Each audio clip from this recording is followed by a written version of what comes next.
आता पाहूया जिल्ह्यांमधल्या टॉप 9 बातम्या।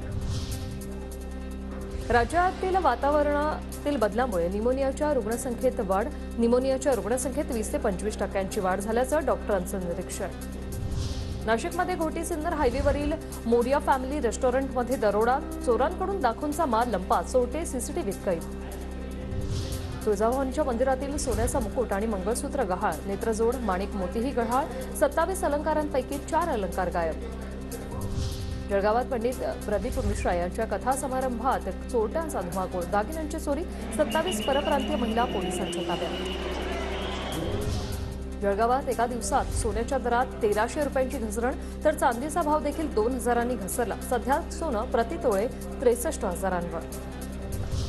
कणकवलीच्या कोंडे गावात एकाचा बिबट्यासमोर जीवघेणा स्टंट। बिबट्याचा मुक्तसंचार कॅमेऱ्यामध्ये कैद। बिबट्या जखमी असल्याने तरुण वाचला। गेल्या 8 महिन्यात रत्नागिरी जिल्ह्यात 4 कोटींचा अंमली पदार्थांचा साठा जप्त। अंमली पदार्थ विरोधी कायद्यान्वये 74 जणांविरोधात कारवाई। नांदेड जिल्ह्यात व्यावसायिक आणि नागरिक 10 रुपयांचं नाणं स्वीकारत नसल्याच्या तक्रारी।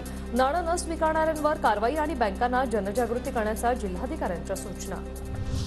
बुलढाणा जिल्ह्यातील दुकानदारांना इंग्रजी पाट्या काढून मराठी पाट्या लावण्यासाठी नोटीस। मराठी पाट्या न लावल्यास कायदेशीर कारवाई करण्याचे जिल्हा कामगार अधिकाऱ्यांचे आदेश।